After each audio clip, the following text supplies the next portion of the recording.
things. And so the Steelers beat the Ravens 18-16, and I did not expect this at all. I had my friend Keith, who we got to get on the podcast eventually. Keith has been getting like millions of views on TikTok just by doing these 2-minute clips. But Keith was blowing up my phone saying, "Oh, these are the days that this is going to be the day that you all learn that everyone who picked against the Steelers, you're all going to learn. You're going to learn that we're for real. All these things." And I was just like, "All right, let's see if you can stop Derrick Henry." They didn't necessarily stop him, but they did enough. And so, Jaevon, you and I were talking about earlier how last week you guys had a factor cap. Are the Steelers a top 3 team?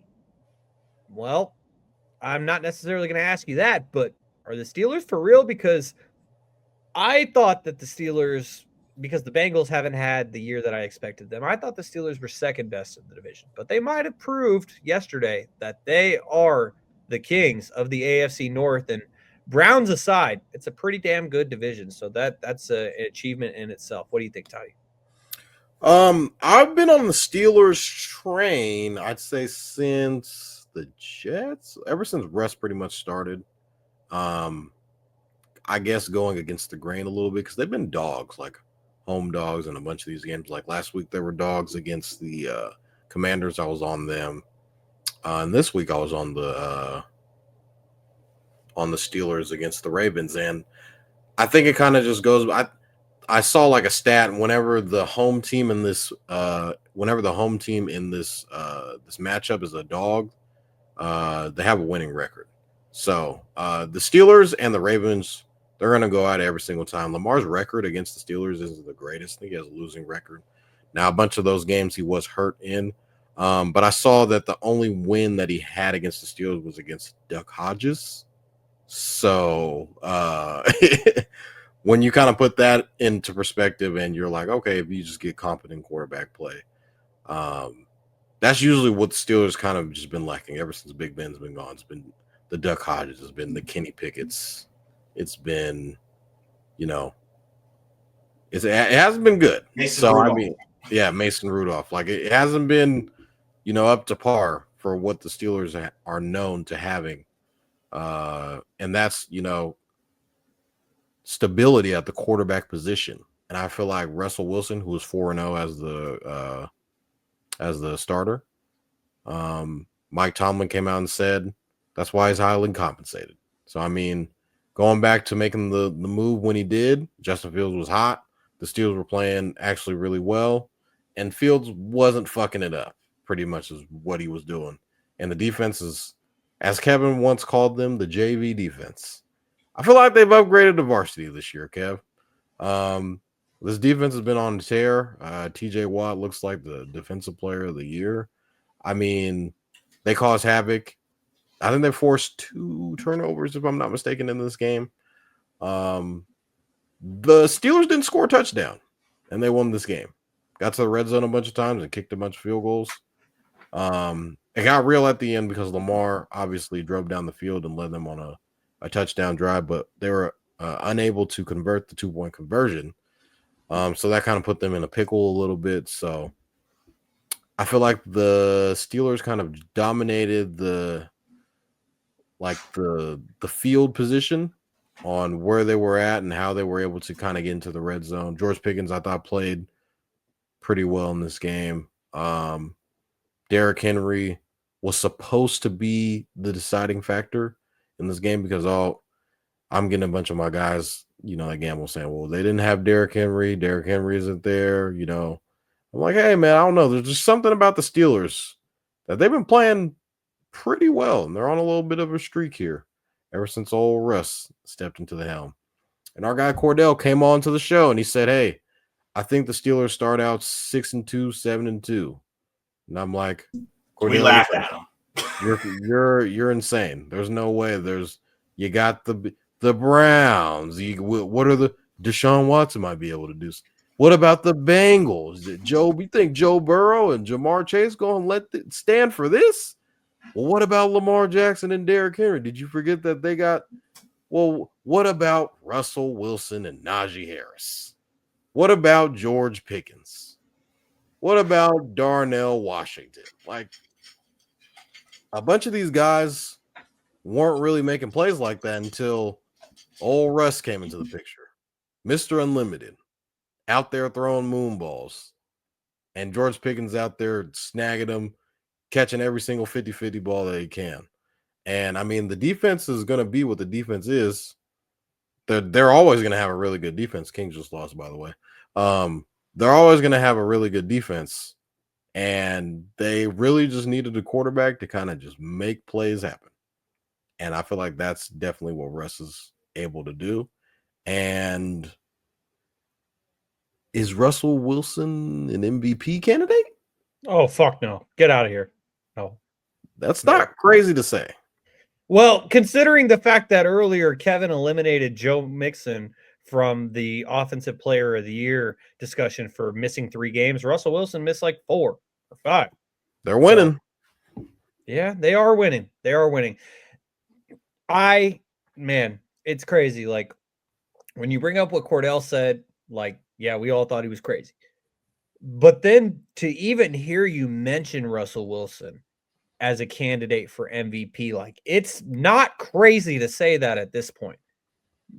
When you factor in how many games he missed, that may put him lower down the totem pole. But to even finish top 5, top 10 in MVP voting, that is something that I never thought I would say about Russell Wilson. I don't think he has an MVP either. No, he didn't, because he had that 1 year.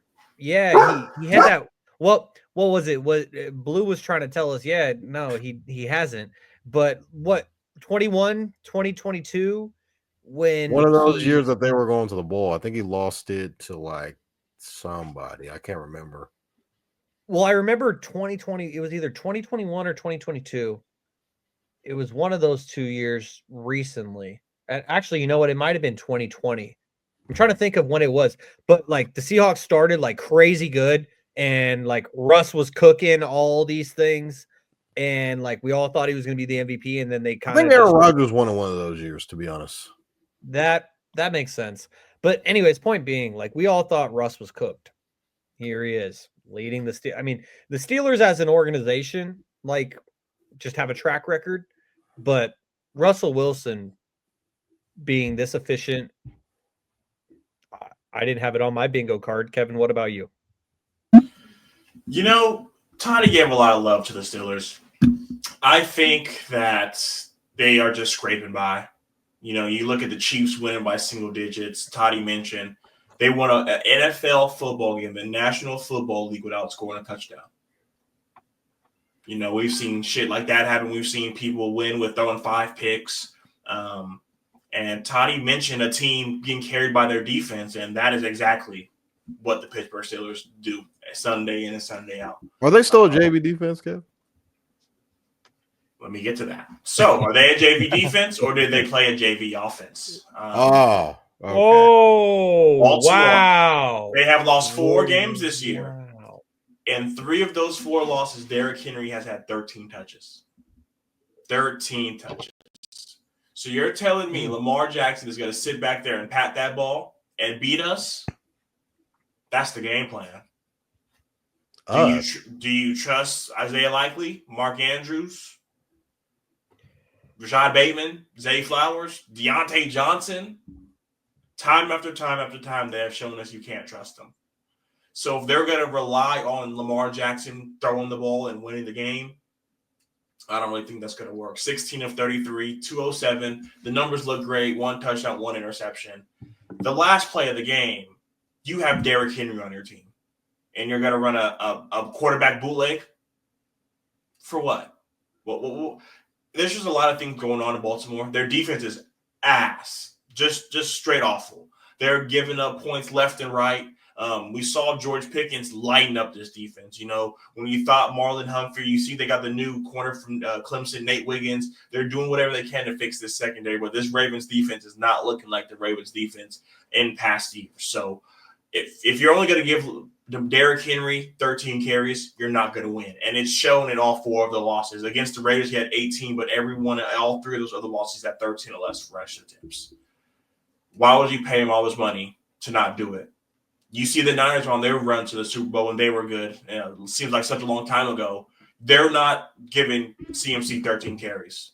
we're not giving Saquon 13 carries. The Texans aren't giving Joe Mixon 13 carries. If you're that dude, you're that dude, and you're going to get force fed the ball because that's a part of this offense. We didn't put Lamar under center for 13 attempts a game. So are the Steelers really good, or are they kind of scraping by? You look at these last two games, you can definitely say there are two games that they definitely scraped out of their wins. Both teams had chances to win at the end. So I can't put a lot of faith into a team that didn't score a single offensive touchdown. I will mention that Kevin said the Baltimore Ravens are a JV offense. They do lead the league in yards per game at 430. And you know what happened in those games? Derrick Henry touches the ball more than 13 times. Well, I guess so. That number's cute, but that didn't work against the Steelers. That didn't work. The division game. I feel like all those games. Okay. Really close. Hold on. Really Raider close. Game. What happened there? Raiders pretty good. Hold on. That was week 2. Cleveland Browns division game with Deshaun Watson. No. I thought Jay Boo played in that game. Yeah, that was Jay Boo. That was Jay Boo because Jay Boo damn near threw a pick that lost the game, and Kyle Hamilton dropped it. Yeah. Oh, and then he threw the game-winning touchdown, and he was thanking the Lord. Yeah, when you saw this team week 1 against the Kansas City Chiefs, you're thinking we're good. Isaiah Likely's talking. If that's their best game, then we're going to get them. Yeah, and Isaiah Likely I've seen his name dropped and picked up and dropped and picked up and sleeper like a counterfeit 20. Oh, I dropped him. Shaun picked him up. Shaun drops him. Someone else picks him up. I dropped him land of lost night. Toys. I came in here when they lost to Cleveland. I was worried. They're losing games because they just don't have the pieces. They need to get a wide receiver too. I get it. Every third, fourth game, Rashad Bateman goes off. But you can always rely on one of these receivers dropping a pass, and we saw it against the Steelers. Wide open, Zay Flowers, right between his hands, hit him in the visor. Stuff. If they're only going to let Derrick Henry run the ball 13 times, December 2nd, I'm going to come in here and say some very, very outlandish things. Well, the one thing I will say to add on is, Derrick Henry is having a great year when some people were saying that he was done and that he had already peaked, all these things. He might have already peaked, but Derrick Henry is playing good when he gets the ball. But as Kevin mentioned, by the way, Kevin, kudos to you. That was a great stat. Absolutely great stat in regard to Derrick Henry and how many carries he gets when the Ravens lose. The one other thing I wanted to add to this before we move on to our speedy Week 11 NFL recap is the fact that Lamar Jackson was just in the MVP conversation. Like, people were saying he's going to win his third and go back to back. And for him to suddenly fall out of the MVP conversation, I'm not there yet. But yesterday was a game he should have won. To me, that's a game he should have won, and he didn't. Have their number. They do have their number, but Toddy, you also mentioned that great stat about when the home team are underdogs. You should put all your money there. Baltimore is going to be the home team next time. Will they be the underdogs is the real question. I guess we'll have to wait and see, and we will talk about it here on Stats Over Politics. So